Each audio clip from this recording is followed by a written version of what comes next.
कांधला के बहुत अजीज और प्यारे और सम्मानित बुजुर्गों, साथियों, दोस्तों, प्यारे बच्चों, ये आपके कांधला का एक बहुत मोतबर शख्सियत के नाम एक ये मुशायरा होता चला आया है, मरहूम एहसान दानी साहब के नाम पर। ये वो हस्ती थी जिनके नाम से हजारों हजार साल तक रोशनियां बरकरार रहेंगी। लोगों तक ये खुशबू, ये रोशनी कांधला से चल करके अपने कदमों से वहां तक पहुंची। ये बहुत अजीम शख्सियतों के नाम मुशायरा है। ये पद्म श्री बाबू रफीक साहब मरहूम के नाम है और बहुत अजीज लोगों ने, मोहब्बतों के लोगों ने इसमें ताउन किया है, मोहब्बतों का, प्यार का इजहार किया है। बहुत सारे लोगों ने इसमें शिरकत की, अपनी हमदर्दी, अपनी मोहब्बतों का इजहार किया। सही बात है। ये मुशायरा जो है मेरे अजीज दोस्तों, ये एक अदब की महफिल होती है।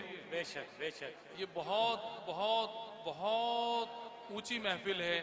इसको समझ लेना ये हर शख्स के बस की बात नहीं होती। दीनी तालीम मदरसों तक सीमित रह गई।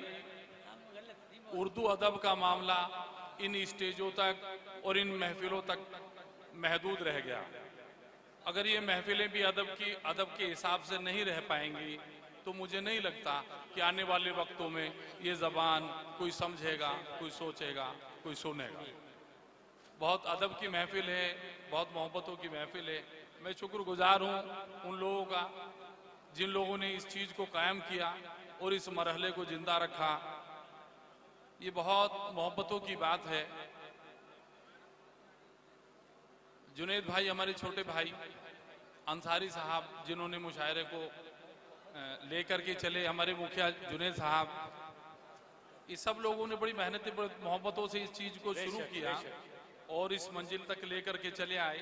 ये मामला दिगर है कि कभी कभी वक्त कैसी करवट ले लेता है, कभी कैसी ले लेता है। कांधला में बहुत दर्दनाक हादसे हुए, बहुत तकलीफों का दौर इस कांधला में अभी रहा, वो ख़त्म भी नहीं हुआ।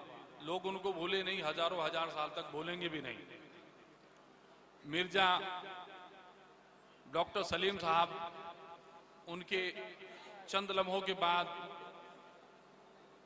जावेद अख्तर साहब जो हमारे बड़े भाई की तरह थे, उनसे चंद महीनों पहले हमारे बड़े भाई मास्टर चौधरी सरताज जंग साहब, ये अजीज लोग इस दुनिया से पर्दा फरमा गए।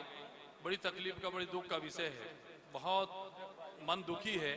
बहुत बातें करने का आप लोगों से मन था, कभी कभी आना होता है आपके यहाँ, तो सारी चीजें सिमट करके रह गई दर्द में, और बहुत सारी चीजें हिंदी में कहूँ तो भविष्य के गर्भ में छिपी रह गई, जो इंशाल्लाह आइंदा होती रहेंगी आप लोगों से। बेशक। ये एक शेर के साथ अपने अल्फाजों को खत्म कर रहा हूँ, पूरा कर रहा हूँ। जी, इनायत कीजिए हुजूर।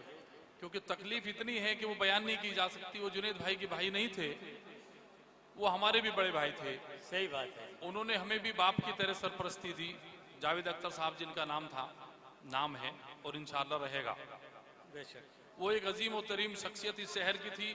उस शख्सियत को हमने देखा, बहुत छोटे थे। जुनेद भाई के साथ हमारा बहुत बचपन से एक मरहला रहा है, चलता रहा है, इंशाल्लाह चलता रहेगा।